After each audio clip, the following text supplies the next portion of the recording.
एक बार IT class में फिर आपका स्वागत है। आज की इंटरमीडिएट की क्लास में सॉलिड स्टेट का शेष पोर्शन, पिछली वीडियो में हमने आपको पढ़ाया था कि धातुओं के क्रिस्टल के अंदर दोष। तो दोष में आपका पहला स्टाइकोमेट्री दोष के बारे में सभी प्रकार बताए थे, दूसरा भी बताया था, एक बार डिटेल स्टडी समझेंगे। दूसरा वाला नॉन स्टाइकोमेट्रीय दोष। तो नॉन स्टाइकोमेट्री दोष क्या होता है? तो ये मैंने बताया था, जैसे कि उसकी स्टाइकोमेट्री विक्षुब्ध हो जाती है, यानी कि जो उसकी संरचना में अनुपात होना चाहिए वो अनुपात नहीं रहता। यानी हम देखेंगे कि इन क्रिस्टलों में धनायनों या ऋणायनों की संख्या इनके आदर्श रासायनिक सूत्र जो है, आदर्श रासायनिक सूत्र द्वारा प्रदर्शित संख्या से भिन्न होती है, यानी कि इसकी स्टाइकोमेट्री विक्षुब्ध हो जाती है। क्रिस्टल में या तो धनावेश या ऋणावेश की अधिकता होती है, परंतु संपूर्ण क्रिस्टल उदासीन होता है। तो उदासीन कैसे हो जाता है? यदि धनावेश की अधिकता होती है तो यह अतिरिक्त इलेक्ट्रॉनों द्वारा संतुलित हो जाता है। क्या हो जाता है? अतिरिक्त इलेक्ट्रॉनों द्वारा संतुलित हो जाता है। और यदि ऋणावेश की अधिकता होती है तो यह अतिरिक्त धनावेश द्वारा उदासीन हो जाता है।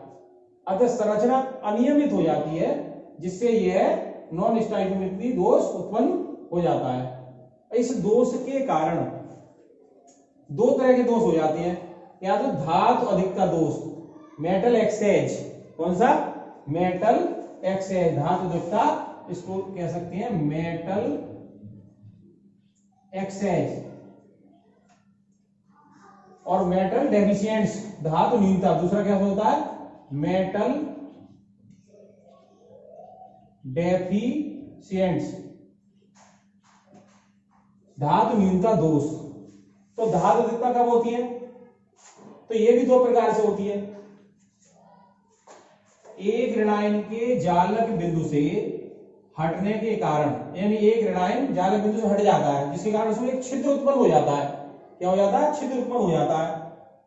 और जो विद्युत राशि बनाए रखने के लिए, चूंकि बताया था विद्युत राशि बनी रहती है, तो विद्युत राशिता बनाए रखने के लिए इलेक्ट्रॉन द्वारा ग्रहण कर लिया जाता है। तो छिद्र जो है इलेक्ट्रॉन द्वारा ग्रहण कर लिया जाता है। यह ऋणायन का स्थान, जो ऋणायन का स्थान हो गया, वो क्या कहलाता है? एफ केंद्र कहलाता है। ये भी एक परिभाषा आ जाती है, एफ केंद्र से कहते हैं, तो वो एफ केंद्र कहलाता है। तो ये दूसरा इसमें क्या होता है?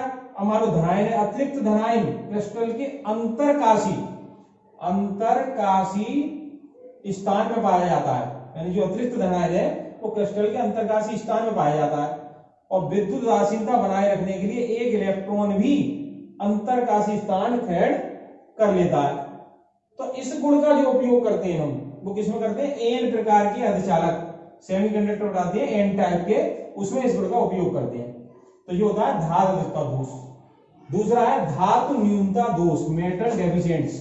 क्या होता है? कोई धनायन अपने जालक बिंदु से अनुपस्थित रह सकता है, इसमें अनुपस्थित हो जाता है, तथा अधिक ऋणावेश पास वाले धनायन से उच्च आवेशित धनायन में बदलने से संतुलित हो जाता है। इससे क्रिस्टल का विद्युत का उदासीन तो बना रहता है क्रिस्टल।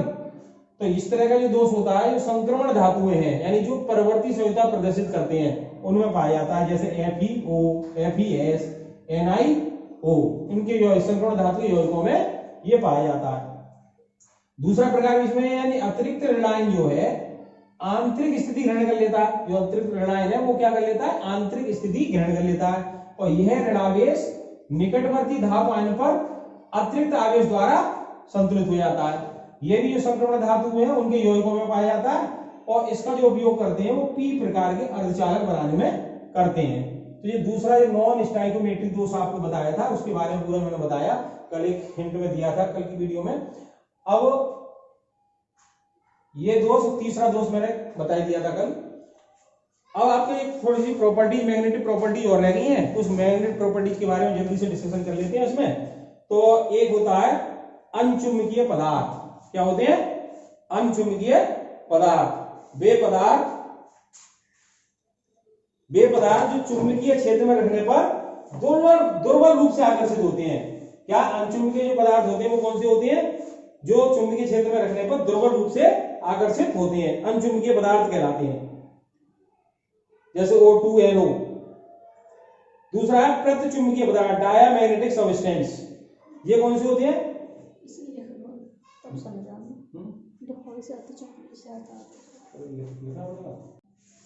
अब पहला देखेंगे अनचुंबकीय पदार्थ, है ना, इसे बोलते हैं पैरामैग्नेटिक सब्सटेंस।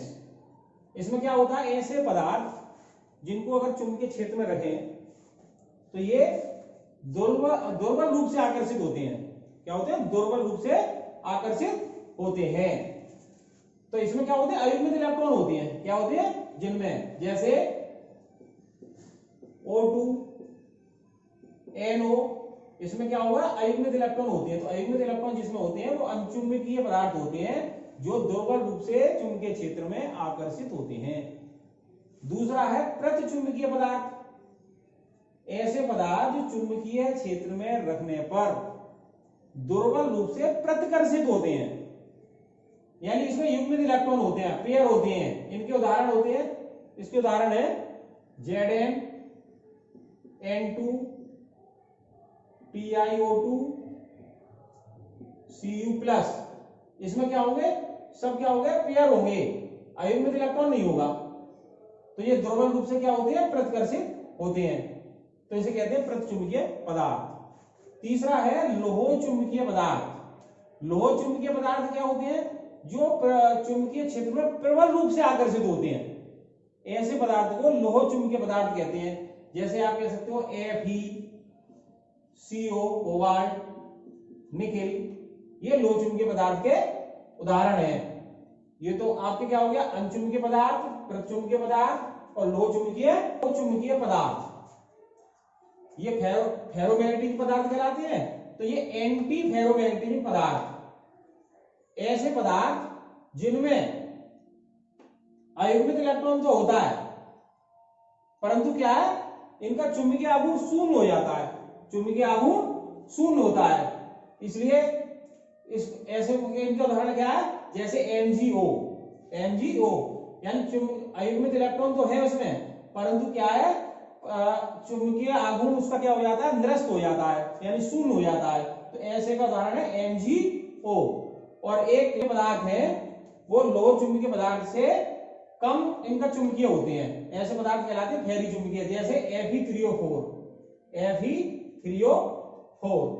अब आगे की वीडियो में हम न्यूमेरिकल कराएंगे। अगला पोर्शन न्यूमेरिकल का होगा, इसलिए ध्यान से देखिएगा अगली वीडियो। धन्यवाद।